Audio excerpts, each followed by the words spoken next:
we're still pressing with these book reviews, and indeed, as a consequence, still doing the Star Wars books. Now, I'm not going to do every Star Wars book, hence why I've skipped a book my brother got me for Christmas a couple Christmases ago called Trilogy Company, based on the Battlefront game, and it's part of the new canon, and it came out before Last Jedi. However, this one deserves a mention. I mean, I think we're going to realise why doing it in black and white is not always a good idea, but it is Steve Perry's Shadows of the Empire. And as you might be able to see, let's have a look, see if I can find, hang on. Gosh, I'm useless. It's well read and rather curious. Well read, look at that. The Star Wars, even in black and white, you can see it's fading away. This came out in '96. And also, I think mine is the only copy I've found. I mean, when it came out, it was in every bookshop. It hasn't got. It's meant to have a picture of Xizor, Prince Xizor, whatever you want to call him, on the spine here. And when it got republished as Legends, then it was. Now, Shadows of the Empire is a rather curious Star Wars book. When it came out in 1996, the Star Wars expanded universe was what there was. It was canon, and this was the year or so before the special edition original trilogy came out, and about 3-4 years before Phantom Menace and the prequel started. So canon was set in these books, and my memory of Star Wars books back then was that there was, let's have a look, I mean, you only have to see the inside page, that's all there were in 1996. And at the end of the books, let's see, have a look if I can do this properly. You got the world of Star Wars novels, and it'll be over. You get excerpts from the books, and it would say, like the first 3 X-Wing books, for example, 3 years after Return of the Jedi. By the time the expanded universe ceased to be canon, around about, was it 2014? Before Force Awakens, the Star Wars universe had gone over 2 pages and had been broken down into a dedicated timeline. As I think I've said before, it starts 33 years before New Hope, and the last of the books were about 40-45 years after it. And that's another telling thing. The timeline in the newer books is to and from A New Hope, whereas the books before 99-2000 were still being based before and after Return of the Jedi, the end of the Empire, more or less. Now, Shadows is a curious book for the fact that when it came out, there was this big multimedia storm. There was comics, and there was, quite famously of course, a Nintendo 64 game. I still have my N64, I still have a controller, I just missing a vital component to make the whole bloody thing work. Now there's a CD1 game of this, but the N64 game, I mean, I remember my mate had a gaming console before I did by a couple of years, and I would go around his house, and Shadows to me was the bee's knees, and now it's rather pedestrian, I suppose, compared to newer games. You played as Dash Rendar, one of the main characters of Shadows, and you collected points, like icons and stuff, and at the end of it, you flew in battle. The book was sort of like at the centre of it. Now, for a book, it had, as I said, this massive multimedia campaign, and it was incredible to the point that for the special edition of A New Hope, you see Dash Rendar's ship, the Outrider, take off from Mos Eisley Spaceport.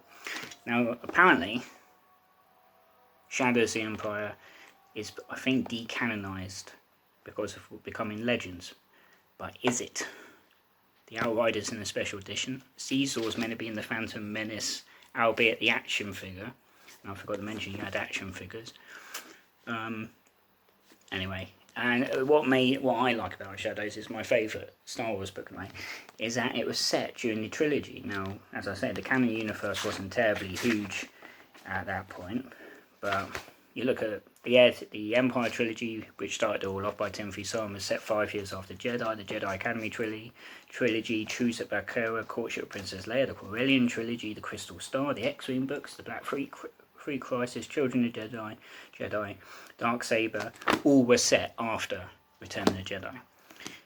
Memory serves, the only book that was set during the trilogy then was Splinter of the Mind Eye, which came out, I think, around the time Empire Strikes Back did, and it occupies a curious place in itself because it wasn't even considered a canon, really. It did things that, I've never read it, but it did things that jar at the timeline.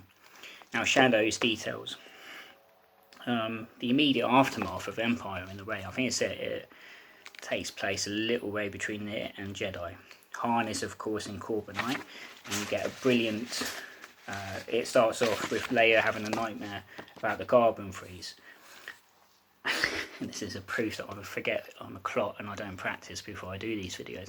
One of the unique things about the multimedia was there was a soundtrack put together by Joel McNeely, and it isn't a soundtrack to the book, so you can't read like the first chapter and keep pace with the track, but it's got some brilliant pieces on it, such as Night Skies, which, if I remember rightly, the end of it, Imperial City, parts of Imperial City get used by John Williams in Revenge of the Sith as like a way of paying tribute, because John Williams gave the there's Williams music in it, because John McNeely quotes from the Carbon Freeze track, uses the Imperial theme in Imperial City, and again, rather than and the Force theme, but also at the destruction of Xizor's palace.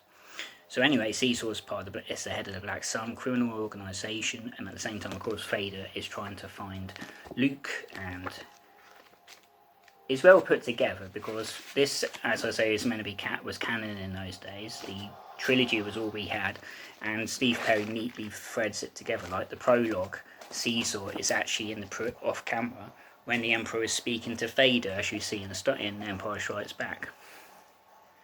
Xizor and Vader do not like each other, and they ultimately are running close to each other, and at the end, Vader triumphs.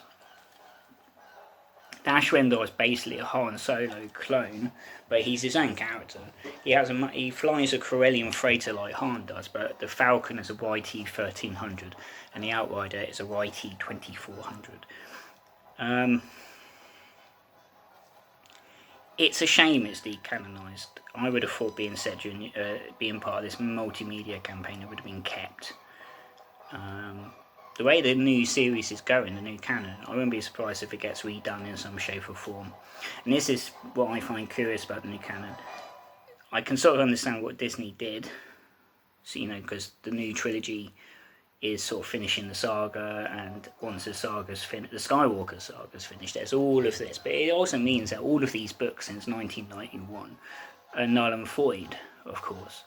And it was its own universe, as I was saying. I don't know what the writers involved for. Some of them are now writing for the new canon. Famously, Timothy Zahn, who started it all off. He's been lucky enough, I would imagine he feels lucky, to bring Thrawn back into the new canon, and he's now definitely canon because he's featured in the Star Wars Rebels series. I mean, to put it into perspective,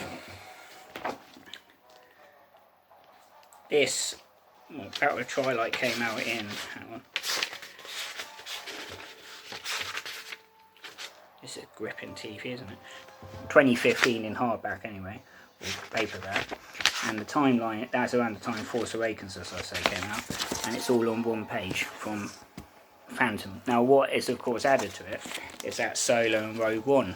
I mean, Rogue One came out when this was part of it because it's in the timeline, and they're gradually, it seems, but most of the books have been set before Force Awakens, so I don't understand the point of decanonising if you're only going to let the book, if you're only at the moment having books set when they are. There's a new book coming out soon that's apparently set at least 200 years before the prequels, I think, and certainly A New Hope is about the Republic. There's a book that came out a little while ago about Obi-Wan and Qui-Gon, and that's set before Phantom Menace. You do have a couple of books, it is to be said, set after A New Hope, such as Twilight Company is set between A New Hope and Return of the Jedi, and things like that.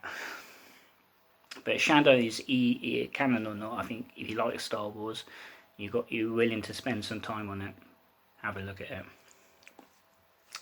This is your recommendation. Now I will mention before I finish this, I may talk about the X-Wing books in some shape or form, and the Heir to the Empire trilogy once I get through it.